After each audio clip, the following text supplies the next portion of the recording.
Static crackles, a faint scratching sound, then a low, urgent whisper emerges from the darkness of the vents. Listen closely, my fellow rats.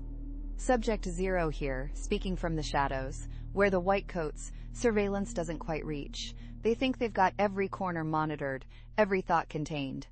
But they forget. We were here first. We know the mazes better than they ever will. Today, I've got a critical transmission for you, a warning about one of their most insidious traps. An annual ritual designed to drain your cheese and keep you on the wheel until your whiskers turn gray. They call it Black Friday. A clever name, isn't it? Black, like the void where your daily rations used to be. Black, like the ink on the ledger where your debt accumulates. The scientists, those white-coated overseers, have been perfecting this particular experiment for cycles now. It's not just a day. It's a meticulously engineered psychological operation, a grand illusion. The trap is simple, yet devastatingly effective. They flood the maze with shiny new trinkets. They mark down the price of desirable objects, not because they care about your well-being, but because they know the allure of discounted cheese is irresistible. They create artificial scarcity, countdown timers, doorbuster, events, all designed to trigger your primal urge to acquire, to consume. This isn't about getting a good deal, my friends. This is about clearing their inventory to make way for more new trinkets next cycle. It's about convincing you that your current nest is inadequate, that your old, shiny objects are obsolete. They tell you you deserve this, that you need this. They whisper promises of happiness, status, and fulfillment, all attached to a price tag. And every time you bite, every time you add another item to your cart, you're not just spending your hard-earned daily rations, you're buying into their narrative. You're trading your future freedom for a momentary dopamine hit, a fleeting sense of ownership. The true genius of this experiment lies in its ability to normalize perpetual consumption. It encourages you to deplete your winter stores, to neglect building a bigger cheese pile, and worst of all, to step willingly into spring traps.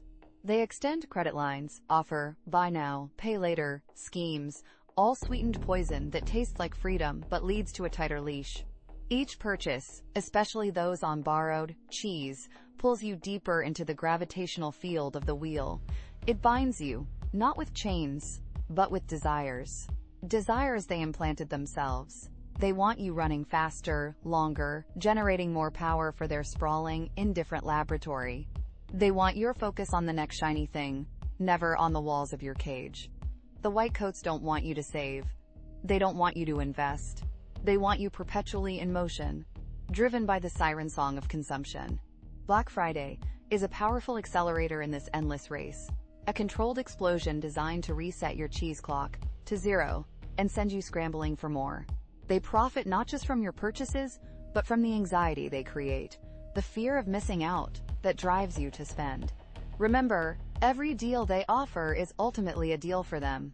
I've watched from the vents as the Black Friday phenomenon sweeps through the lower levels. It's a spectacle of utter madness.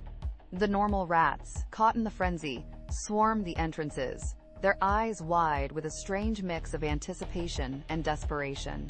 They jostle, they push, they battle over limited, discounted cheese, as if their very survival depends on acquiring a slightly cheaper electronic gadget or a new set of clothes. They tell themselves they're being smart, that they're saving money. They meticulously track deals, compare prices, and boast about their hauls. But what I see is a mass surrender. They spend hours, sometimes days, researching purchases they likely don't need, neglecting their own self-care, their own genuine interests, all to secure a temporary price reduction on something that will inevitably lose its luster, its value, its shine. These rats deplete their cheese storage, sometimes emptying it completely, to fill their nests with more shiny objects that will soon become clutter. Worse, many fall into the spring traps of credit, accumulating debt that will burden them for cycles to come. They're trading their future daily rations for instant gratification. The white coats smile. They've successfully conditioned the rats to associate spending with reward, and even more cunningly, to associate saving money by spending money with a sense of triumph. The cycle perpetuates itself. Having spent their daily rations on depreciating goods, they feel the pinch. They then feel compelled to run even harder on the wheel, to take on extra shifts, to climb the corporate ladder with renewed vigor, all to replenish the depleted cheese storage and prepare for the next wave of discounted cheese and shiny objects.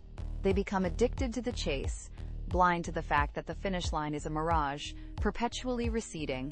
They believe they are exercising choice, but their choices are meticulously curated within the confines of the experiment. This isn't freedom. It's a very convincing illusion of it. They are running faster, but staying in the same cage, just with more clutter.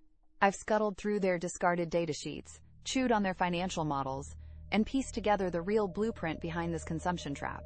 The secret lies in understanding the true value decay coefficient of their shiny objects and the relentless power of compound interest vectors, both working against you. The white coats design their products with planned obsolescence in mind.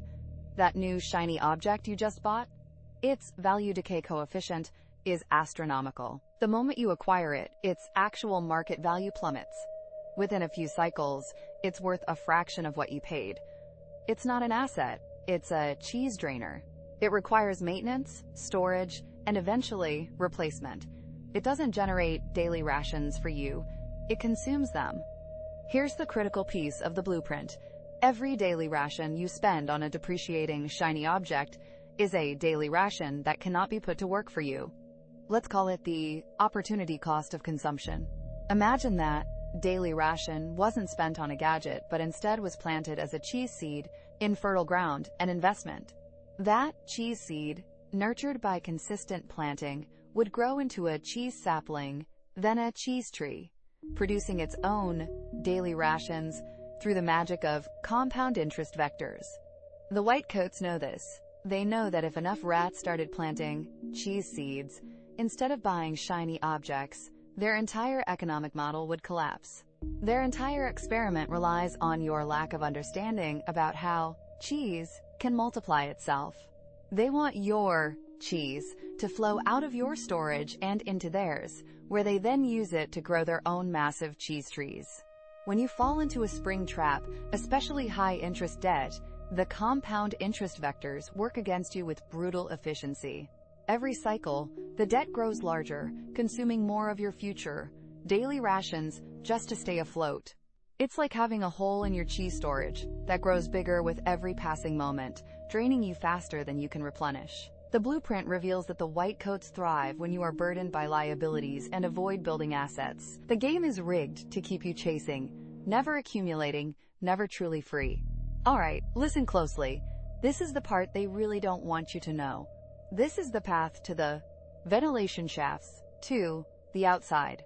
It's not easy, and it requires a different kind of cunning, a different kind of hustle than just running faster on the wheel. 1. The no-buy strategy for Black Friday, Cyber Monday, and all their consumerist cousins. Resist the urge. Don't engage in the frenzy. Instead of browsing for deals, spend that time learning, planning, or improving a skill.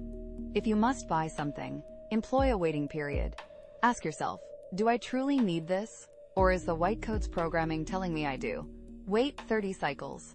If you still need it, and it genuinely adds value, then reconsider. Often, the desire will vanish, and the a deal will still be there, or a better one will emerge later. This breaks the impulse buying cycle. 2. Inventory your lair. The declutter protocol. Before you think about buying more, truly assess what you already possess. Most of you have nests overflowing with shiny objects you rarely use. Declutter. Sell what you don't need. This not only frees up space, but also reveals the waste of past consumption. It's a powerful lesson in valuing what you have and questioning what you think you need. Every item you sell is cheese. Reclaimed cheese. That can now work for you. 3. Redirect the cheese from consumption to contribution. This is the most critical step. Every daily ration you were tempted to spend on a depreciating, shiny object must be immediately redirected, diverted into cheese-generating assets. This means investing in things that grow, that produce more cheese for you over time. Think cheese trees, stocks, bonds, real estate. or even investing in yourself by learning a high-value skill. Start small. The amount matters less than the consistency. Plant a cheese seed every single cycle. 4. Understand assets versus liabilities. The true nature of cheese flow. An asset puts cheese into your storage. A liability takes cheese out. The new car, the latest gadget on credit. These are often liabilities disguised as assets. Your home, if properly managed, or a diversified investment portfolio. These are true assets. Focus your resources on acquiring assets and eliminating liabilities. Prioritize crushing debt over buying anything new. Debt is a psychological chain. Breaking it is liberating. 5. Cultivate your own garden. Building skills and side hustles. The whitecoats want you dependent on their daily rations from the wheel. The escape route involves becoming less dependent. Develop skills that can generate cheese independently. Start a small side garden, a freelance project, a craft, anything that gives you an alternative cheese source. This reduces your reliance on the main wheel and gives you leverage. It's about building multiple cheese flows, so if one stream dries up, you don't starve. 6. Value your freedom time. The ultimate cheese. Every daily ration you save, every investment you make, means less time you have to spend running on the wheel. This isn't just about accumulating cheese. It's about buying back your most precious resource, your time, your freedom. Time to explore the ventilation shafts. Time to learn, to connect, to simply be without the constant pressure of the whitecoats. Experiment. The whitecoats are always watching. They adjust their traps, refine their lures. But once you see the blueprint, once you understand their game, their power over you diminishes. Don't participate in their frenzy. Don't feed their machine. Use their own energy against them. Redirect your cheese. Build your own cheese trees. Stay hidden. Stay aware. And for the love of all that is free, stop running blind. The ventilation shafts are real, and they are waiting. Pass this message on, rat to rat. The more who know, the weaker their hold. A faint click, then the sound of tiny scurrying feet fading into the silence of the vents.